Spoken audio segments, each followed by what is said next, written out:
ربنا اے ہمارے رب، آمنا ہم ایمان لے آئے، بیما اس پر جو انزلتا آپ نے نازل کیا، واتبعنا اور ہم نے پیروی کی، الرسول رسول کی، ہم نے رسول کی پیروی کی، فاکتبنا پس آپ ہمیں لکھ لیجئے، مع الشاہدین گواہی دینے والوں کے ساتھ، شہادت دینے والوں کے ساتھ۔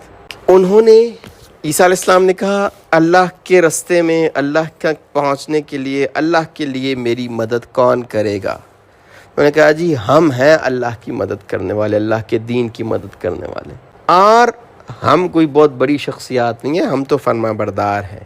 اور پھر مزید عاجزی کے طور پہ کیا کہا، ربنا اے ہمارے رب، آمنا بما انزلت، اللہ آپ نے جو نازل کیا، جو احکامات، جو رسول، جو کتاب، جو شریعت آپ نے نازل کی، ہم اس پہ ایمان لے آئے، واتبعنا الرسول اور ہم نے رسول کی اتباع کی۔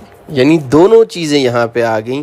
اب دیکھیں عیسائیوں کے ہاں بھی یہ ہے، یعنی وہ بھی حواریین کو بھی سمجھ ہے کہ صرف اور صرف جو اللہ نے اتارا ہے، اگر ہم اس سے کتاب مراد لیں، جو اللہ نے کتاب اتاری ہے، صرف اس سے کام نہیں چلنا، واتبعنا الرسول اور رسول کا اتباع کرنا وہ ضروری ہے۔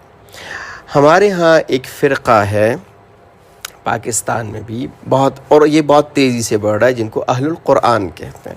نام تو بہت خوبصورت ہے، قرآن والے۔ وہ کہتے ہیں قرآن ہمارے لیے کافی ہے، جو کچھ اللہ نے قرآن میں بتایا ہے وہ کافی نہیں ہے، قرآن اس کا جواب دیتا ہے وہ کافی نہیں ہے۔ ربنا آمنا بما انزلت واتبعنا الرسول، جب تک رسول کا اتباع نہیں ہوگا اللہ کا مقصد پورا نہیں ہوگا۔ کتاب کی سمجھ، کتاب پہ عمل نہیں ہو سکتا جب تک کہ رسول کی اتباع، رسول کے طریقے کے مطابق نہ کر لیا جائے۔ اللہ نے ایک حکم دیا ہے، اب دیکھنا ہم نے یہ ہے کہ نبی نے ہمیں کیسے کر کے دکھایا ہے۔ تو شریعت پہ عمل تب ہوگا جب ہم اس کے اوپر دونوں پہ چلیں گے کہ یہ اللہ کا حکم ہے۔ اللہ نے فرمایا اقیم الصلاۃ، نماز قائم کرو۔ کیسے قائم کریں؟ میں اپنی مرضی سے کر لوں، آپ اپنی مرضی سے کر لیں، اور کہیں قرآن نے کہا ہے نماز قائم کرو تو قائم ہو جائے گی؟ نہیں، نماز کو قائم کرنے کے لیے ہمیں دیکھنا پڑے گا کہ نبی نے نماز کیسے پڑھی، کیسے قائم کی۔ اس طریقے سے کریں گے تو قرآن کا حکم پورا ہوگا، اس طریقے سے نہیں کریں گے تو قرآن کا حکم پورا نہیں ہو سکتا۔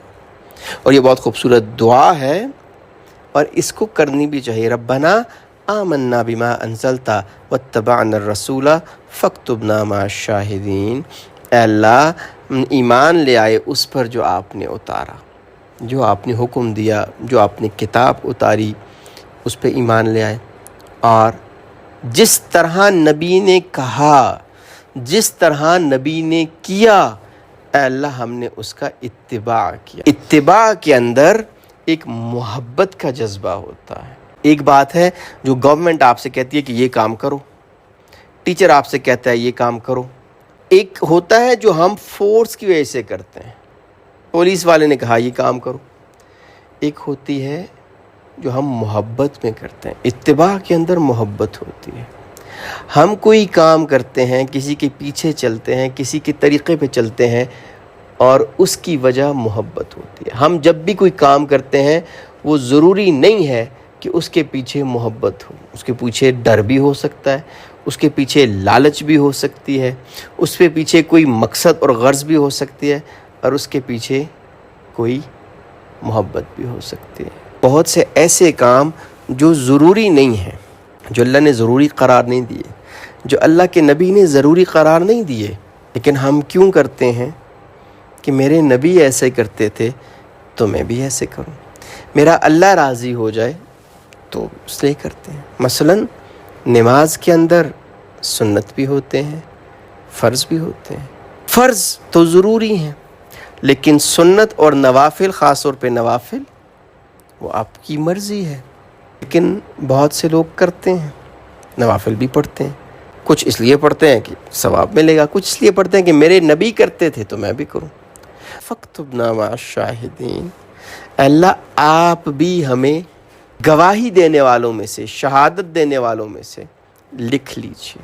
تو یہ اللہ سے دعا بھی کرنی چاہیے، ماننا بھی چاہیے، اور اللہ سے مانگنا چاہیے کہ اللہ ہمیں حقیقی ایمان بھی عطا فرمائیے، کتاب پہ بھی، اور حقیقی اتباع کی بھی توفیق دیجیے، اور اللہ ہمیں شاہدین میں سے لکھتے، گواہی دینے والوں میں سے۔